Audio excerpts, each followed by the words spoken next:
Hello every one, ഞാൻ doctor Anagha. പാരന്റിങ്ങിനെ കുറിച്ചൊരു കാര്യം ഹൈലൈറ്റ് ചെയ്യാൻ, നിങ്ങൾ ശ്രദ്ധിക്കാൻ വേണ്ടിയിട്ടുള്ള ഒരു പോയിന്റ് പറയാനാണ് ഞാൻ വന്നിട്ടുള്ളത്. അതെന്താന്ന് വിചാരിച്ചാൽ, നമ്മുടെ കുഞ്ഞുമക്കൾ ഒരു 2 to 3 years 4 years ഒക്കെ എന്ന് പറഞ്ഞ ഏജിൽ കുട്ടികൾ നന്നായിട്ട് ഓടാനും ചാടാനും സ്റ്റെപ്സ് കയറാനും അല്ലെങ്കിൽ നമ്മുടെ വീട്ടിലെ ഗ്രിൽസിന്റെ മുകളിലൊക്കെ പൊത്തിപ്പിടിച്ച് കയറാനൊക്കെ തുടങ്ങും.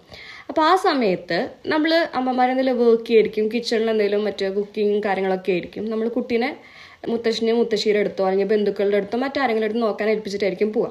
അപ്പോൾ ആ സമയത്ത് അവർ നമ്മുടെ അടുത്ത് വന്ന് പറയും, എന്താ കുട്ടി സ്റ്റെപ്സിന്റെ മുകളിൽ കയറുന്നുണ്ട് അല്ലെങ്കിൽ ഗ്രിൽസിന്റെ മുകളിൽ കയറുന്നുണ്ട്, വന്ന് 2 കൊടുക്കാൻ പറയും. അപ്പം നമ്മൾ എന്താ ചെയ്യുക വെച്ച് കഴിഞ്ഞാൽ, ആ ദേഷ്യത്തിൽ വന്നിട്ട് ചീത്തയും പറഞ്ഞ് ഇനി ഇങ്ങനെ ചെയ്യോ എന്ന് പറഞ്ഞിട്ട് 2 അടിയും കൊടുക്കും. അടി കിട്ടിയ വഴിക്ക് കുട്ടിയാണെങ്കിൽ ആരാണോ നമ്മൾ കംപ്ലൈന്റ് പറഞ്ഞത് അവരുടെ അടുത്തേക്കായിരിക്കും പോവുക. അപ്പോൾ അവർ ആശ്വസിപ്പിക്കുകയും ചെയ്യും, ഇനി നീ കുട്ടീനെ അടിക്കോടി, കുട്ടി പാവണ്ടെങ്കിൽ അങ്ങനെ കുട്ടി ചെയ്യില്ല എന്ന് പറയും. ആക്ച്വലി അവരുടെ മനസ്സിൽ, കുട്ടികളുടെ മനസ്സിൽ കയറുക എന്താ വെച്ച് കഴിഞ്ഞാൽ, നമ്മളെല്ലാവരും മുമ്പിൽ വെച്ച് അവർ അടിച്ചു, അത് അവർക്ക് ഭയങ്കര ഇൻസൾട്ട് പോലെ ഉണ്ടോ. രണ്ടാമത്തെന്ന് പറഞ്ഞു കഴിഞ്ഞാൽ, നമ്മൾ ആരടുത്തോടെ കംപ്ലൈന്റ് പറഞ്ഞ് അവരെ ആശ്വസിപ്പിച്ച് അവരായിരിക്കും അവരുടെ മനസ്സിൽ ഹീറോ, നമ്മൾ വില്ലന്മാരായിരിക്കും അല്ലേ. ഈ ഓടാനും കയറാനും ഒക്കെ അവർക്ക് ഇഷ്ടമായിരിക്കും, സ്റ്റെപ്സ് കയറാനൊക്കെ അവർക്ക് എന്തോ ഒരു കൗതുകം പോലെയാണ്. അപ്പോൾ അവരുടെ ഒപ്പം ഇരിക്കുക, ഒന്ന് സപ്പോർട്ട് ചെയ്യുക കയറാനൊക്കെ.